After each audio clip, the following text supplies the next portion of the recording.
forget. He said this quote, "Those who don't know the purpose of a thing are bound to abuse it." And what he meant was, when you do not know the purpose of your life, why you were created, when you don't understand that you were created to do a job that only you can do, nobody else in the world can do it, you automatically will do things.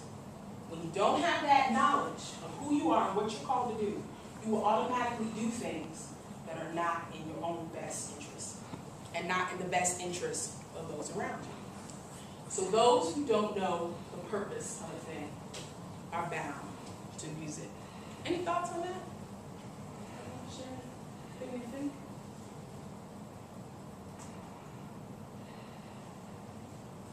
Okay.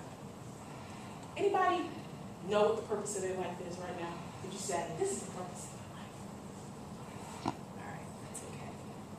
Anybody have any idea how to discover what the purpose of your life is? Some kind of educated trial and error. Okay. Like, open yourself up to different things, see what you're accomplishing. Okay. That's definitely it. See something that you want to change, or something that you want to change for the better, and Okay. then move towards that. Use your skills to change it. Yeah. I don't know if I'm allowed to participate, Yeah. but pretty much what he was saying as far as seeing what you want to change, but finding your strongest passions, because we always have passions, but which one are you going to be dedicated to? So finding that, and also noticing like what you're good at. So spending time with yourself. There's times where it's like, yeah, you love being with your friends, but there's times where you really just need to sit down in a room by yourself and just think, you know, where am I going in life? Where am I right now?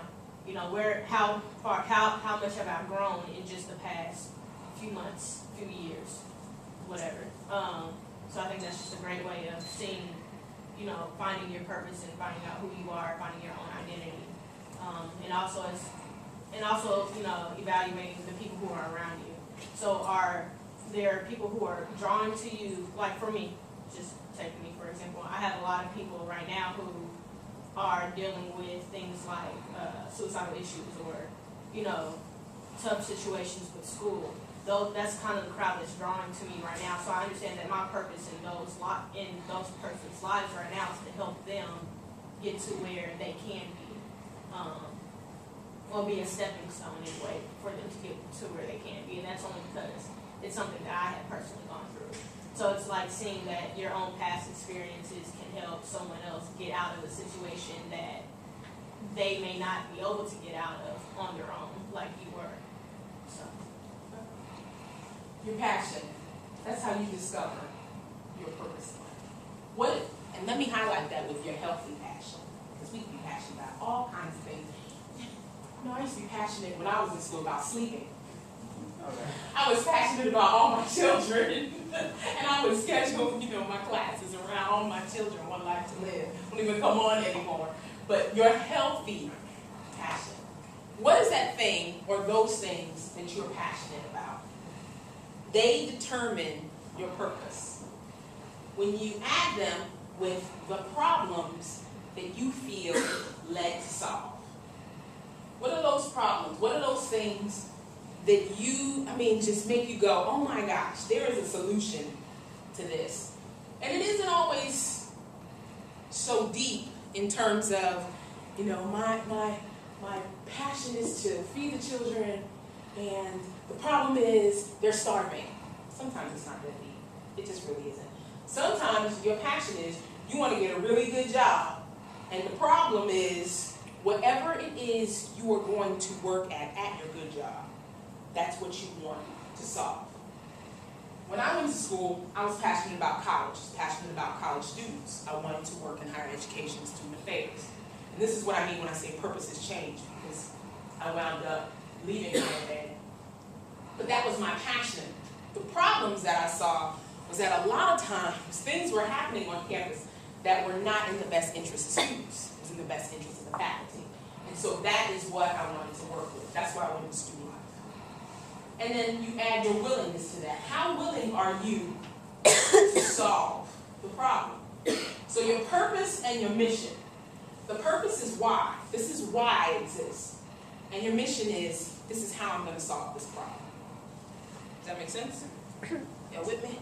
I know after lunch is rough, because I know for me, after lunch is usually rough, because you ate, it's good, you're tired, you've been up since the crack of dawn, all that good stuff.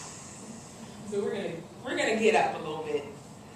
What I'd like you to do is find somebody who you don't know very well and talk to them. And talk for about 5 minutes, not very long. And I want you to tell the person that you're talking to. You can turn to the person right next to you. If there's 3 of you in a group, that's fine. Doesn't have to be that even. I'm gonna stand here and count or anything like that. I want you to ask them or tell them, who is it you admire and why you admire them? What would you say to them if you could meet them? If you already know them, what would you say to them that you have not said to them yet in terms of how they have impacted your life? What impact have they left on the world? And how did they leave that impact? Okay? So I want you to talk to the person next to you. It'll take about 5 minutes. It's 5 to 2, so 2 o'clock. We're going to come back and a couple of you can share what you talked about. And I'll have questions for you.